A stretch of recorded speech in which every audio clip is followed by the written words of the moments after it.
I just want to record something which came to mind. In 1994, I had a lady come into my shop and hand me $17,000 in cash. I did not know this lady, and I thought it was obviously very strange that a woman give me $17,000, but she explained to me that she did not trust her son who was visiting her, and that she felt that it would be safe in my hands. It's hard for you to believe, but I rang my ex-wife Jenny Carpenter, and I told her what happened. She thought I was joking. She thought it was a bit of a G-up, and I said, I assure you it's not. So I rang Waverley Police Station and I told them what had happened, and I went into Waverley Police Station and I handed this $17,000 in cash. The police officer and the police officers thought that I must have been joking, and they really didn't take me serious.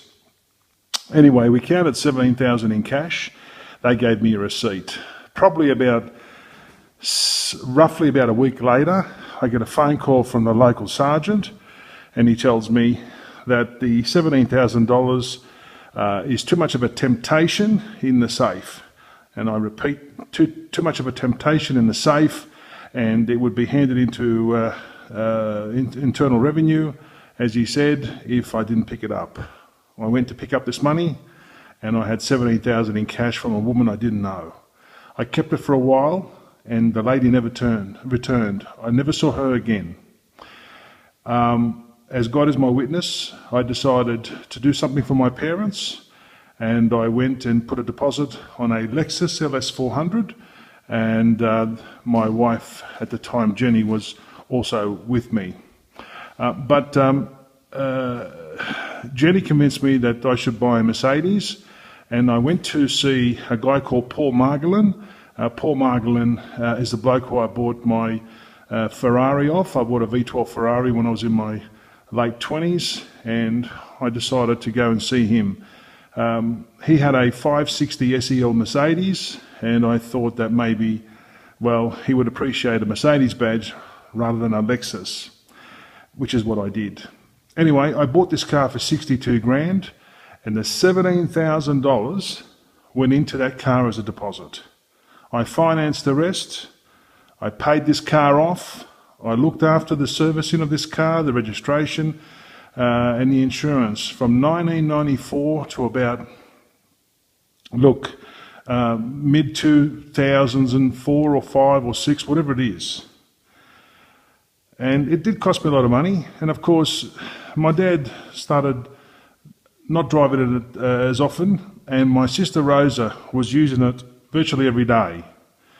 Now, I was really horrified to hear that Rosa and Romeo sold the Mercedes, the 560 SEL, which was tanzanite red in colour, and they sold it for $2,000. And you know what they did with that $2,000? They bought another car for themselves. Now, what sort of a bloke would take a gift, sell it, and put it into his own car?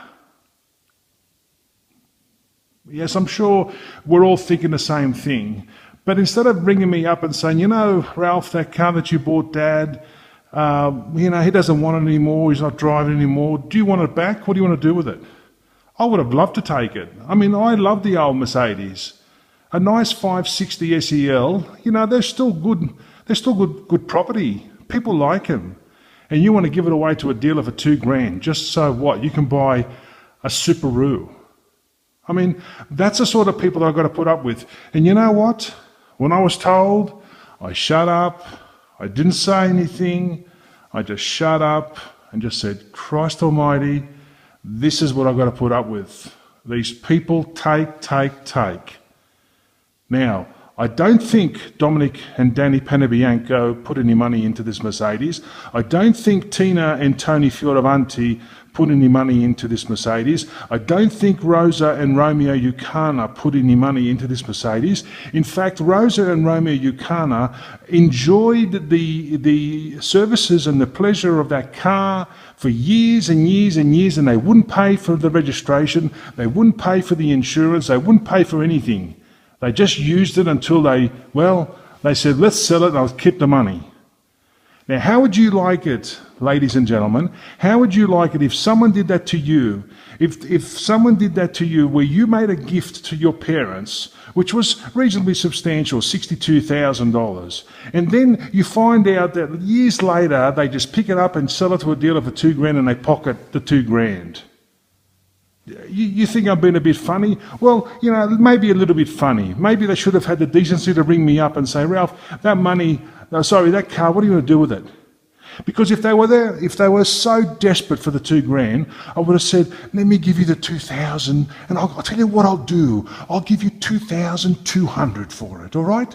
That'll make you happy. And then you can put it into your little Subaru, okay? And then you can drive around in your new car. But no, you didn't do that. You wanted to pocket the $2,000 in your pocket without doing the right thing. And you know, this is the right thing. You had no right. You had no right selling the gift that I gave my parents. It did not matter how bad the car was, how good the car was. You should have done the right thing. Now, no decent human being will disagree with me. No one. How do you feel if someone gives you a gift and you find it in a pawn shop? You'd say, what a lousy scumbag. Okay, well, that's exactly what I've had to put up with for years. Take.